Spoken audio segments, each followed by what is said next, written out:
seconds until next wave. What is going on, everybody? It is your boy Nothing But Skills, and today I'm bringing you guys another division video. Today's video is going to be showing you guys a build that a lot of you new and returning players can do, because I think the last couple Pier 93 farm runs I've showed you, I've used 6-piece classified gear sets, and I kind of wanted to show you guys, even with a ninja bike backpack, you can put together a lot of really good builds. Now, I still think this is probably one of the easiest way to get classified and exotic pieces. When the global event is going on, that is definitely your best time to get those classified sets. But when there's no global event, I still think Pier 93 is your best bet. So what we're going to do is I'll break down this build, and then I'm going to show you that I use the same build in Pier 93, and then that's what you guys saw I got at the very beginning. Now, you don't always get classified gear, you don't always get exotic gear, but sometimes I've gotten 2 exotic items, 3 classified gear sets, sometimes I've gotten 1 exotic, 5 regular pieces. So it definitely is RNG, but you have a really good chance of getting some really good pieces. Now, I've gotten the house from Pier 93, I've gotten the last pieces I've needed for classified sets in Pier 93, so I still think this is probably the easiest and most efficient farm. You can complete this in about 30 minutes solo. You don't need anybody else, and you might need 1 or 2 times to practice it, and you might fail a couple times. By round 10 you should be able to open up 3 times, if not at least by round 11. So let's get into the build. So the first thing you're gonna notice is I am running 3 nomad pieces, 2 tactician, and a ninja bike backpack. Now, the pieces I am running are classified pieces, but I am not unlocking any of the 5-piece or 6-piece bonuses you get from classified pieces. Now, of course, if you have a 6-piece nomad set, you can follow my other builds, and that is still my most efficient way to complete the set. But this is for you guys who are new, returning, or don't have full 6-piece sets. Well, this is for you guys. You don't need to have the classified sets. You can run this with non-classified gear set. The only difference is your rolls won't be at 1401, they'll be at 1272. But if you have some good rolls on it, you'll still be able to do really good. So the first thing you guys notice is my primary firepower is 267, that's firearms is 6,200. My toughness is 453,000, that's stamina 5,197, and my electronics is 4,157, and that's skill power of 137,000. So essentially why I chose to have the 3-piece nomad and the ninja bike backpack is because I am going to be unlocking the 4-piece bonus of the nomad and then the 3-piece bonus of the tactician. So what does the 4-piece nomad give me and the 3-piece tactician? Well, the 4-piece nomad is going to give me a 15% health on kill. Set bonus 3 is going to give me nomad's resolve, grants a constant small amount of healing, allowing the user to regenerate all segments of health bar during combat, and then set bonus 4, path of nomad. When receiving fatal damage, you're instead healed to full health, can occur once every 4 minutes. So that's why having this gives you 1 extra life. And if you set up your skills the same way I have mine, you'll have not only the path of nomad, but you'll also have your recovery link. So we'll get into that in a second. So for tactician, we're going to get set bonus 2, which is 15% skill haste, so our skills are going to come back a lot quicker. And then we're going to get set bonus 3, which is 10% skill power, so our skills are going to last a little bit longer and do a little bit more damage. So for the chest piece, it's road stamina. It has 5% health on kill, 16,000 health, and then the minor attribute is ammo capacity. For the mod, since I do want to put out a lot of damage towards those NPCs, I have firearm mods of 193 with 4% damage to elites. The only firearm mods that have damage to elites are those purple mods. There are a couple mods this week for sale that have 3% damage to elites, and then you can use that on the build that I'm currently showing you if you don't have those 4% damage to elites. I bought these a while back. They're only 193 firearms, but they have 4% damage to elites, and then I have 5 of these stacked throughout the build, so that's 20% extra damage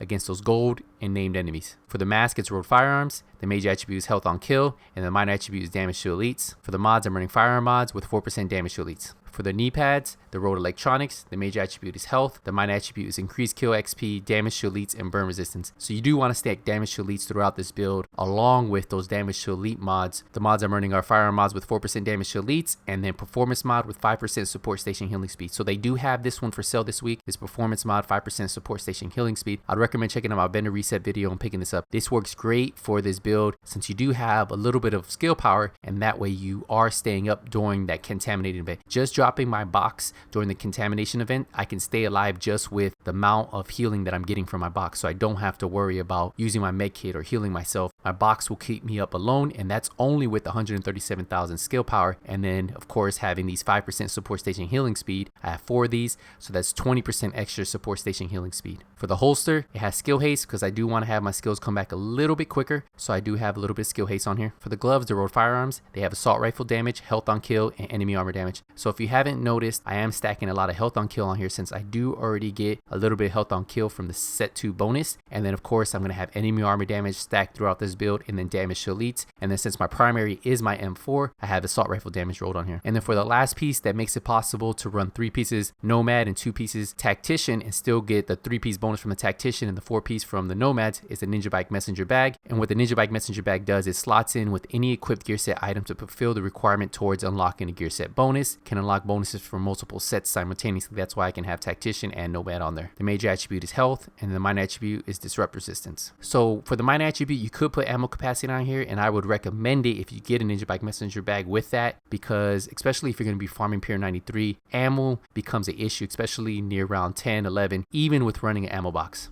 The mods I'm running are firearm mods with 4% damage to elites, and then of course those performance mods with 5% support station healing speeds. And for the weapons, I'm using a lightweight M4. You can see this gear score is only 267 for this lightweight M4. It's pretty low rolled. I definitely could fully optimize this. That would bump up my 18% enemy armor damage up to 24% enemy armor damage, and then of course bump up my base damage too. But right now I have 18% enemy armor damage and then 19,000 base damage. The talents are really key for this build, especially if you want to survive during those later rounds when it gets a little bit more difficult. I have predatory, killing a target regenerates 35% health over 20 seconds. I have ferocious, damage against elite and named enemies is increased by 10%. And then of course destructive, armor destructive values increased by 15% when using this weapon. Destructive and ferocious are amazing for PvE guys, especially if you guys want to solo farm. Since I am putting out so much damage because of ferocious and destructive, I can use something like predatory to give me a little bit more survivability, because killing a target, I'll get that 35% health over 20 seconds. So for the mods on the lightweight M4, I'm running 7.5 critical hit chance, 4% critical hit damage, and 6% headshot damage. I have a large suppressor with 18% critical hit damage, 2.5 critical hit chance, 5.5 headshot damage, a small grip of 19% critical hit damage, 2% accuracy, 2.5 stability, and then an extended magazine with 120% magazine size, 4% critical hit damage, and 3% critical hit chance. Since this is PvE, I'm not really worried about the rate of fire, so I'd rather have a little bit more critical hit damage on this build. Now for my secondary, which is my backup, I like using the Big Alejandro, but pretty much you can run any gun here. Just try to get some PvE talents. This one has 20% damage to targets out of cover. The base damage on it is only 12,000. The talents I have on here are great for PvE. Like I told you, ferocious, damage against elite and named enemies are increased by 10%. I have destructive, armor destruction values increased by 15%. And then cover shooter is the talent that comes with the Big Alejandro. Every bullet fired at an enemy from cover increases weapon damage by 0.5% up to 50%. The bonus lasts for 10 seconds. Getting a kill with this weapon while in cover resets duration. The bonus damage is canceled by reloading, swapping weapons, or exiting combat. That's why this gun is really good, especially in parts of the Pier 93 where you're going to be camping in a corner. You can set up shop, just blast away with your Big Alejandro, and just melt those NPCs. The way I have my Big Alejandro modded,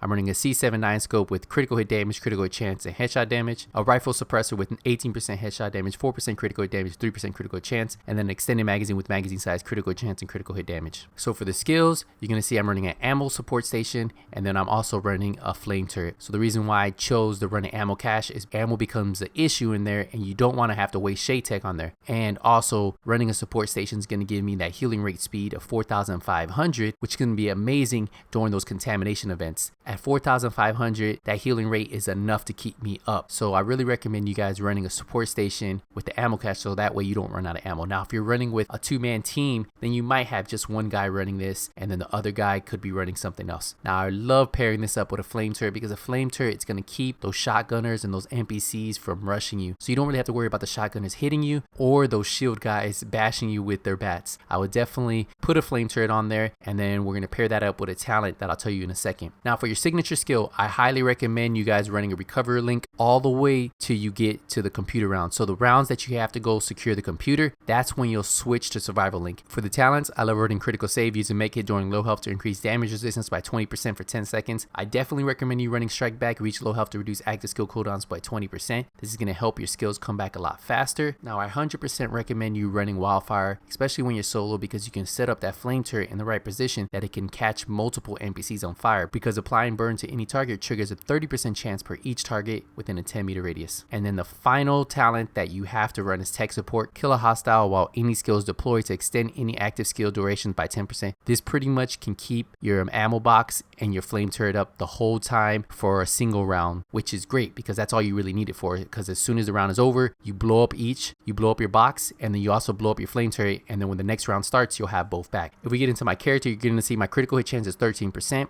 my critical hit damage is 70%, and my headshot damage is 87%. Now my damage to elites is what's really good on this build is it's at 58%. My health on kill is 30%. So every time I kill an NPC, I'm gonna get 30% health on kill, which is amazing. My enemy armor damage is 41%. So this 58% damage to elites and this 41% enemy armor damage is gonna help me drop those gold and named enemies. So that is what elites are. So elite enemies are all gold enemies plus the ones that have names on them. So those gold enemies with the names will be getting that damage to elites of 58% plus that enemy armor damage of 41%. My skill haste is pretty good at 22%. My max health is 311,000. My armor mitigation is a little bit low because this build is not fully optimized. It's only at 31%. So yeah, this is how I run my build, guys. The only other thing I could recommend you guys doing is maybe having a secondary that maybe has determine in the bottom slot, so that way your skills come back a little bit quicker. But overall, this build is amazing. I don't have any issue with not getting my skills back. I don't have any issues with staying alive, and you can always run this with just regular non-classified nomad pieces and regular non-classified tactician pieces. The only piece that I highly recommend you guys having is a ninja bike backpack. Now if you don't have a ninja bike backpack, you could run a 4-piece nomad, 2-piece tactician, but you will lose out on set bonus 3 of that 10% skill power, but it's not a life changer. So if you don't have this ninja bike backpack, run 4-piece nomad, 2-piece tactician. Now if you do have one classified piece of tactician or say one classified piece of nomad, I would recommend using that piece in there. The reason why is because those rolls are going to be a little bit higher at 1401, plus you can recalibrate 2 items, and that's pretty much it. If you guys still have any issues with this build, let me know in the comment section. I was really working on a build that would help you guys out, that you guys could farm Pier 93, because a lot of people were saying the 3 builds I put out, the D3 build, the nomad build, the tactician build, were all 6-piece classified gear sets. So I wanted to put something together that was using a ninja bike backpack, and that way take advantage of multiple gear sets and multiple attributes. If you guys have any questions, let me know in the comment section. If you guys enjoyed this video, hit the thumbs up, and as always, if you're new to my channel, it's the first time you're watching a video, hit that subscribe button, turn the notification bell on, so when I release a video, you guys get notified. And as always, if you don't see me in Last Stand, if you don't see me in skirmish, if you don't see me in the dark zone, it's only a matter of time. Nothing but skills is out.